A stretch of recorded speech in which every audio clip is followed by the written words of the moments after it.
porteuse. Introduction. La grandeur est votre héritage. Imaginez un instant que vous détenez en vous une graine invisible, une étincelle divine capable de transformer votre existence. Cette graine, c'est la grandeur. Elle ne dépend ni de votre naissance, ni de vos circonstances, ni même de vos réalisations passées. Elle réside dans votre capacité à penser, à croître et à vous aligner sur l'intelligence infinie qui anime l'univers. La grandeur n'est pas un privilège réservé à quelques élus. Elle est le droit de naissance de chaque être humain. Comme un bulbe enfoui dans la terre, attendant la chaleur du soleil pour s'épanouir, votre potentiel ne demande qu'à germer. Mais pour cela, il faut comprendre une vérité essentielle, vous êtes déjà grand. Votre tâche n'est pas de devenir grand, mais de révéler cette grandeur latente à travers vos pensées, vos actions et votre connexion à l'esprit universel. L'hérédité et l'opportunité brisaient les chaînes de la limitation. On m'a toujours demandé comment puis-je être grand si mes ancêtres étaient modestes, si mon éducation fut limitée ou si la vie m'a confronté à l'adversité. La réponse réside dans une loi immuable. L'hérédité ne dicte pas votre destin. Votre cerveau, votre corps, vos talents ne sont que des instruments. Le véritable pouvoir réside dans votre capacité à transcender ces outils grâce à votre esprit. Prenez Lincoln, fils d'un modeste bûcheron, ou Linnaeus, qui étudia la nature en mendiant des repas. Leur grandeur ne provenait pas de leur sang ou de leur fortune, mais de leur détermination à penser au-delà des apparences. L'hérédité peut vous léguer des tendances, mais elle ne peut enfermer votre âme. Chaque cellule de votre cerveau est malléable. Chaque habitude mentale peut être remodelée. Si vous héritez de la mélancolie, cultivez la joie. Si la peur vous hante, nourrissez le courage.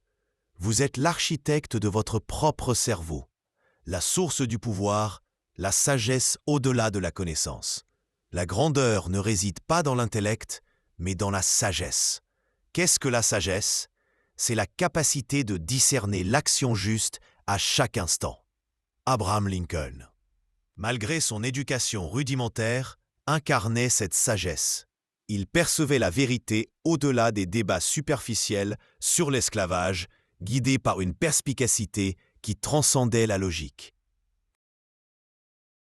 D'où venait cette clairvoyance ? De sa connexion à l'esprit universel, cette intelligence cosmique qui imprègne toute chose. Jésus l'appelait le Dieu, Emerson l'âme suprême. Cet esprit connaît tout le passé, le présent et l'avenir. Il est la source de toute connaissance, de toute inspiration. Votre génie ne naît pas de vous-même, mais de votre union avec cette force. Lorsque vous cessez de vous fier uniquement à votre raison et écoutez cette voix intérieure, vous accédez à une guidance infaillible.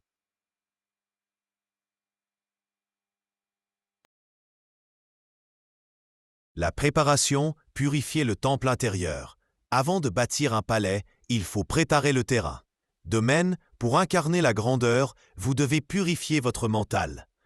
L'anxiété, la peur, l'égoïsme sont des murs qui bloquent la lumière de l'esprit. Commencez par éliminer les inquiétudes matérielles. La science de l'enrichissement vous enseigne comment attirer l'abondance, non par avidité, mais pour libérer votre esprit des soucis. Ensuite, guérissez votre corps. La santé parfaite est possible lorsque vous alignez vos habitudes sur les lois de la vie. Mais la préparation la plus cruciale est morale. Abandonnez l'orgueil, l'envie, le désir de dominer. Jésus avertissait, « Celui qui veut être le premier sera le dernier ». La vraie grandeur sert, ne domine pas. Soyez bienveillant envers vous-même et les autres, et votre âme deviendra un canal limpide pour la sagesse divine.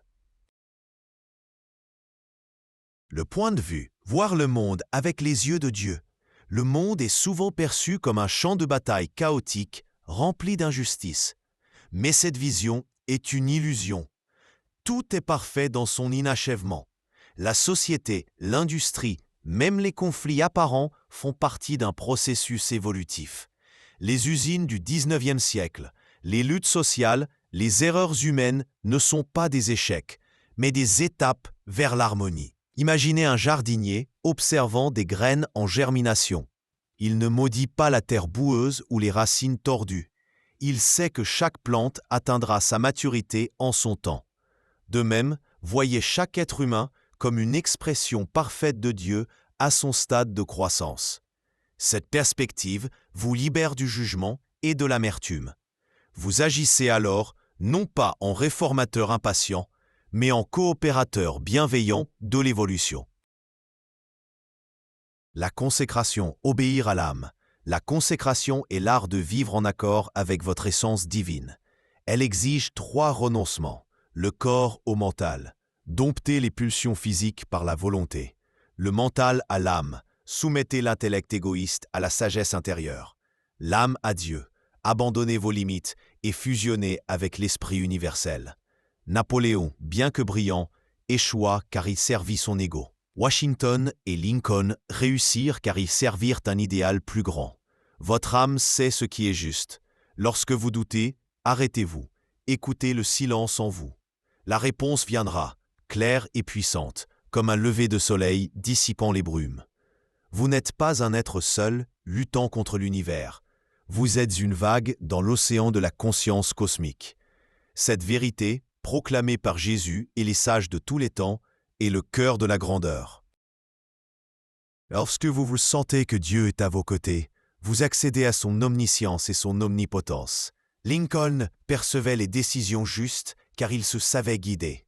Les grands inventeurs, artistes, leaders puisent leurs idées non de leur cerveau, mais de cette source infinie. Affirmez quotidiennement « Dieu est à mes côtés », toute la sagesse, toute la force coule dans mes veines. L'idéalisation, sculptez votre statue intérieure. Michel-Ange disait « La statue est déjà dans le marbre, je me contente d'enlever ce qui est en trop ». De même, votre grandeur existe déjà en potentiel.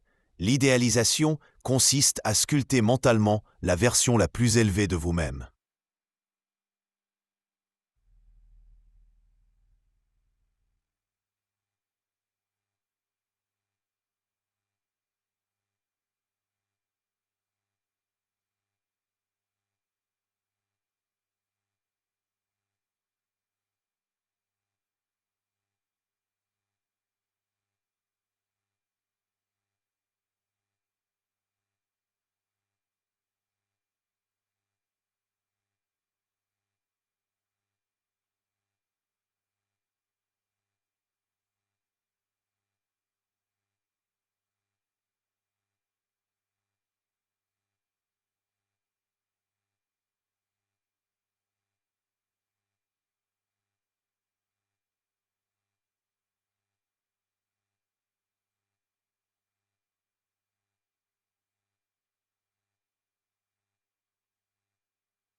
Visualisez-vous tel que vous aspirez à être, calme, compétent, inspirant.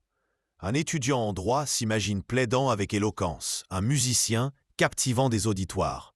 Ces images, répétées avec foi, activent les forces créatrices de l'univers. Votre subconscient transforme ces visions en réalité, attirant les ressources, les rencontres et les occasions nécessaires. La réalisation. La pensée sans l'action est stérile, mais agir sans grandeur est vain. Le secret? Commencez petit, mais agissez toujours avec une âme grande. Si vous êtes caissier, soyez le plus courtois.